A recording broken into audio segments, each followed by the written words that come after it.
لله الذي حبب إلينا وإليكم الإيمان وكره إلينا وإليكم الكفر والفسوق والعصيان، والصلاة والسلام على نبينا وسيدنا محمد المبعوث إلى الإنس والجان.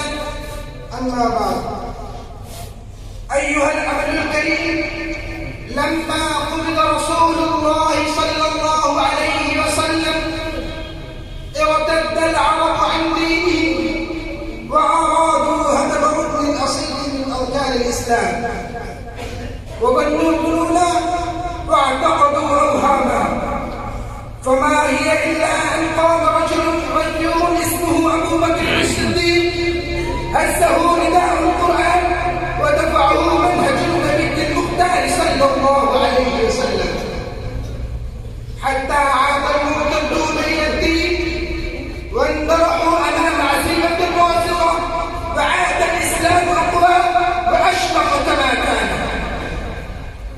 ثم وقفت أوروبا أمام الإسلام بجيوشها الصليبية وبأسلحتها الفتاكة، وتوالت حملاتها واشتد بلاؤها عظيما على المسلمين، حتى استولوا على الشام فرضت لهم دول وعمارات، ولبثت القدس في أيديهم أكثر من 90 سنة، ثم كتب الله للمسلمين النصر الحق والفوز الفريد بيد صلاح الدين الأيوبي، فعادت الأمور إلى نصابها والمياه إلى مجاريها.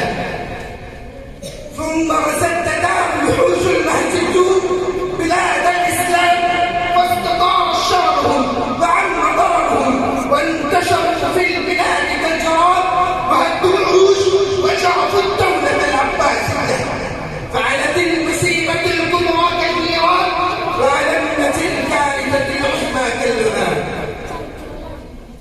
استباحوا بغداد أعمالهم للأرض يومئذ 40 يوما، يذبحون الرجال والشيوخ والأطفال، ويغتصبون أعراض النساء، ويقتلونهن ويسبونهن، ويخربون القصور والبيوت، ويلقون الصحف والكتب على نهر دجلة، حتى أسود ماؤها مما ذاب من حبرها وصارت الأوراق، وذهبت ثمرات العقول النيرة أدراج الرياح.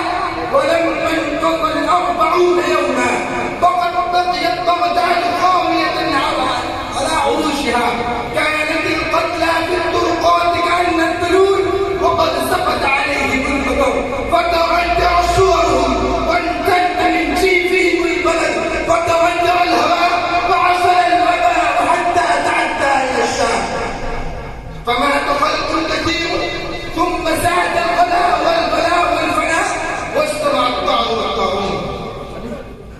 ولما نودي ببغداد بالأمن خرج من تحت الأرض من كان في الآبار الحشوش والمطامين والمقابر، كأنهم الموتى نبشوا من قبورهم، فأخذهم الوباء وتلاحقوا بمن سبقهم من القتلى، قيل ولعدد القتلى مليونين نسبة، حتى قال عنها ابن الأثير: فلو قال قائل إن العالم منذ خلق الله سبحانه وتعالى آدم إلى الآن لم يبتلوا بمثلها لكان صادقا، فإن التواريخ لم تتضمن ما يقاربها ولا ما يدانها.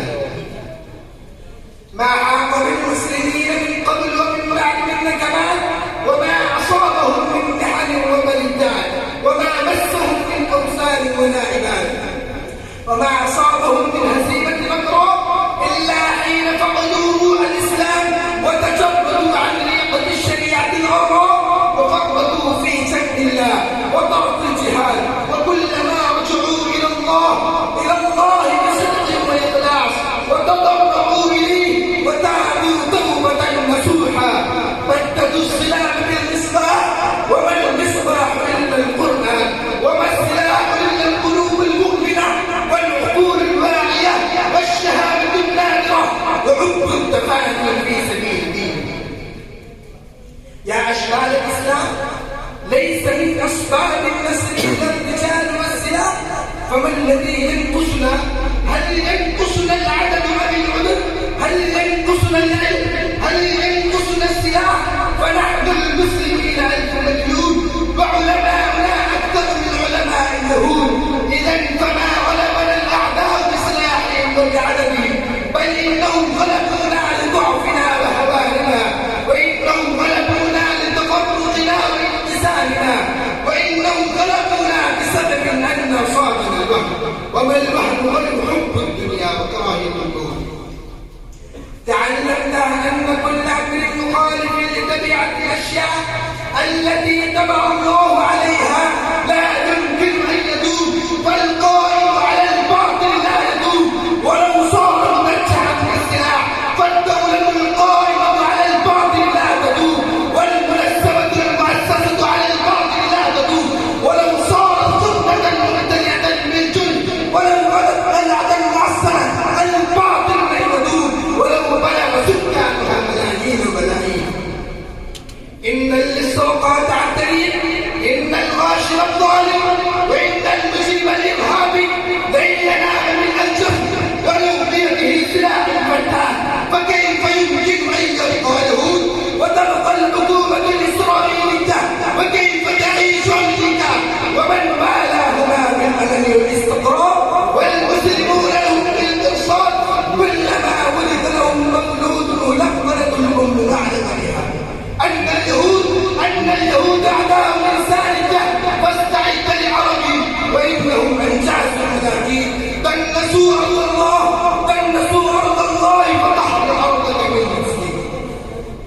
يا إخواني، عندما ترتفعون بإيمانكم وترتفعون بأخلاقكم وبشجاعتكم وبتقوى